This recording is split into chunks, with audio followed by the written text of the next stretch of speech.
about relapsing MS. Absolutely. Yes. So what's that about? What can you tell me about that?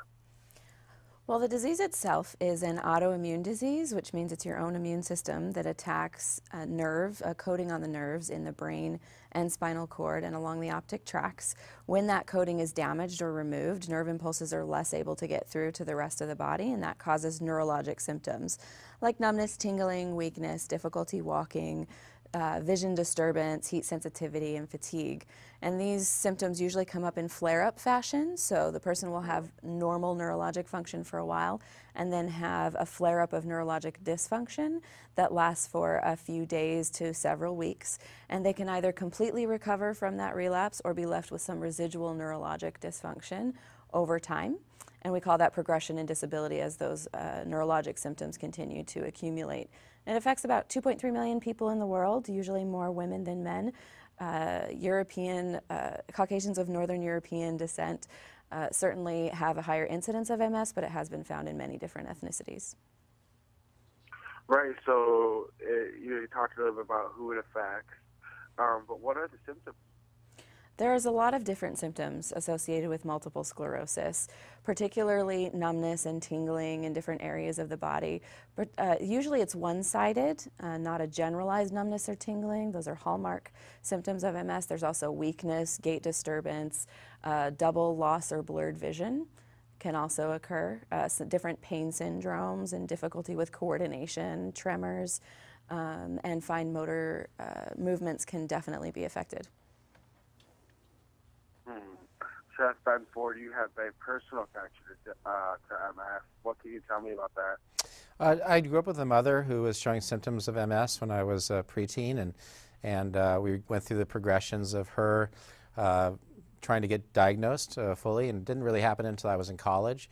But that process of trying to help her, she was a huge entertainer and loved to cook and entertain, and the household was usually full of friends and family and kids for days at a time, and so that was a big part of her life. And trying to help her to make those small but impactful changes that she could make in the kitchen was a big challenge for us, and something that we learned along the way as we discovered it. But it's something that she really promoted and prolonged her career as sort of a cook and entertainer. She's in her mid-70s now, so she may have put those years behind her, but she definitely laid some foundations while she was doing it. Absolutely. Could you share with us some advice and tips? Absolutely. You know, I think it's really about those small but impactful changes that you can make in your life. This summer, we're in summertime right now, so you know, I think it's about awareness and really looking at sort of the new reality.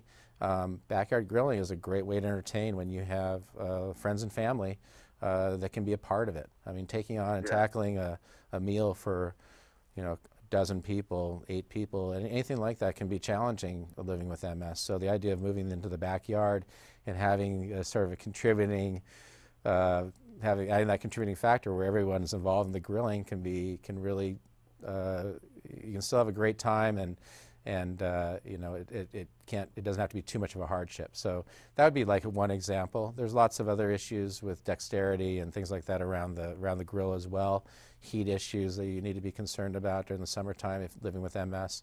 But those are little things. We add a lot of content. We have a website that I'm adding content to all the time. There are other experts that either are affected by MS or their friends or family that have been affected by it, and they're all contributing to this Reimagine Myself campaign. And the place to really go for all this information is the website, reimaginemyself.com. Awesome. I really appreciate it, Courtney and Chef Ben Ford, for joining me today. Thank you for having us. Thank you. Thank you. Have a good day. Bye-bye. You too.